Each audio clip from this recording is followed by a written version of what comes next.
एवं न्याभास में संग्रह नय की व्याख्या पर संग्रहाभास की बात कर रहे हैं।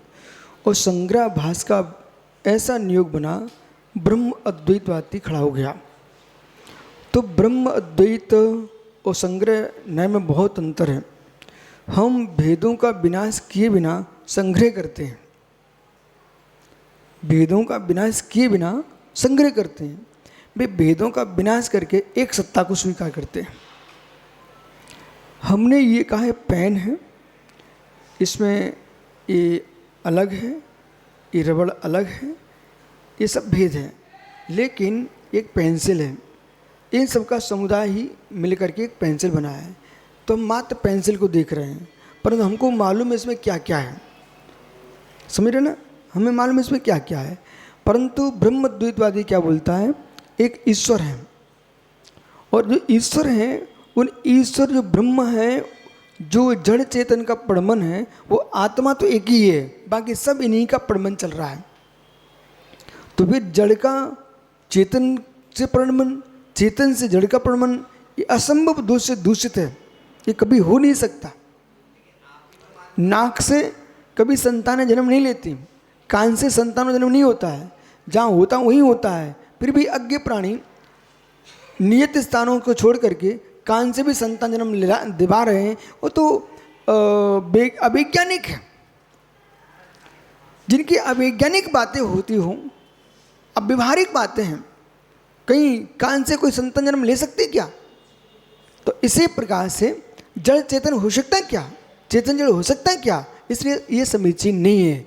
इसलिए समझना चाहिए ननु ए ब्रह्मवादेव समर्थता शक्ति चेतनता। यदि आपने फिर तो ब्रह्मवाद को पुष्टि कर दिया, शंकाकार कह रहा है, इस प्रकार से तो आपने ब्रह्मवाद का समर्थन कर दिया संग्रहणे में। तो जैनाचार्य कह रहे हैं चित अत्रः ब्रह्मत्वादि तदाभास समग्राभासो भवति। नहीं, ऐसा नहीं है। वो सत्ता द्वैत रूप भावी कांति ब्रह्मवाद है, वो संग्रहभास है। वो सत्ता द्वैत ये संग्रहभास है। तदाभासा संग्रहभासो भवति कहा ब्रह्मवादा सत्ताद्वैता। तो ब्रह्मवाद ना सत्ताद्वैत और भाविकांत, तो आचार्य समन्वय स्वामी ने भाविकांत इन सबका निश्चय किया है। आप तीन से बोले भाविकांत पक्षेपी,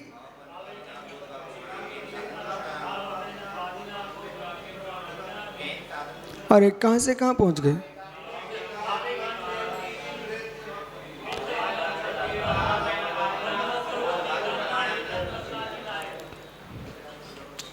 आदि आदि लाने दो तीन श्लोकों में मिला दिया आप लोगों ने।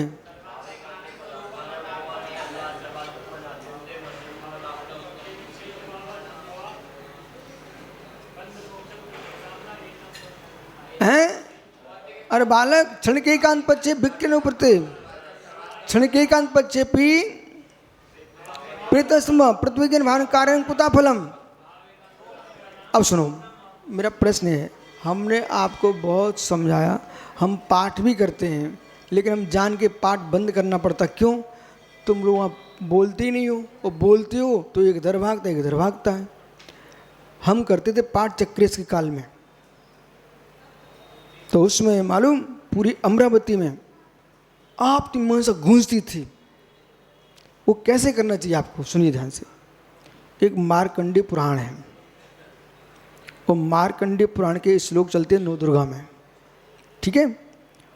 तो आप सुनिए कैसे वो बोलते हैं। देवागमन भूयाने चाम्राधि विभूत्या माया सपदृशन्ते न स्मशनो महाम।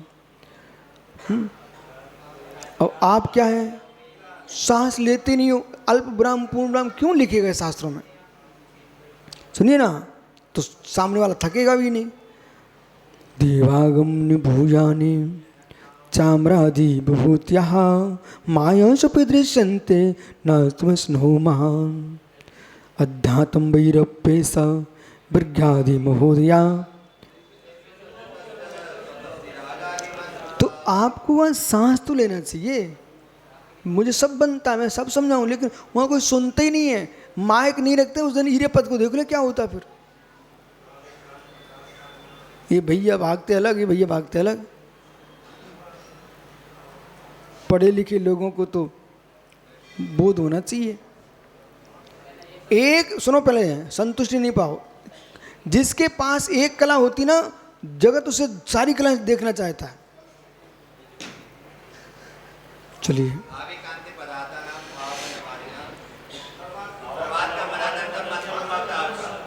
इसलिए ब्रह्मवाद सत्ताद्वैत भाविकांत, ये भाविकांत ब्रह्मवाद सत्ताईकांत, अब 3 विषय पर ब्रह्मवाद सत्ताद्वैत और भावित एकांत। ठीक है। कुतः स्वार्थ भेद निराकृति, अपने ही अर्थ के भेद का निराकरण कर देते हैं। स्वस्य ब्रह्मवाद से अर्थो विषया, स्वस्य अन्य ब्रह्मवाद का विषय सन्मात्र तस्य भेदा, शन मात्रम सत्ता मात्र आत्मांते तस्य भेदा जीवादि विशेषा निराकृते। उसमें जो जीवादि का भेद है उसका निराकरण करने से वस्तु सत्ता मात्र, तो सत्ता सपयत था, इस सूत्र का ध्यान रखना चाहिए। ए बालक, सत्ता सपयत था का अर्थ क्या है? सभी पदार्थों की सत्ता स्वतंत्र स्वतंत्र है। पहले ये पकड़िए, सत्ता सपयत था, सभी स्वरूपा सत्ता। पहले समझ भाई, सत्ता सभी पदार्थों की स्वतंत्र है और सब पदार्थों में सत्ता विद्यमान है। सब पदार्थों में सत्ता विद्वान है, पर एक ही सत्ता नहीं है, सबकी स्वतंत्र स्वतंत्र सत्ता है। सत्तत्व की दृष्टि से एकत्व है। सदैव सर्वम को निश्चित अमृत समन्वित स्वामी से मिलो ना, उन्होंने तो अमृत लिख के रख दिया है। संसार के संपूर्ण प्रश्नों का समाधान भोला आप्तमीमांसा, गहनतम अध्ययन है जिसका, उसके लिए यदि तत्वासूत्र का दिन आपने कर लिया है, आप करोड़ों प्रश्न में एकमात्र तत्वासूत्र उत्तर देता हूं सटीक।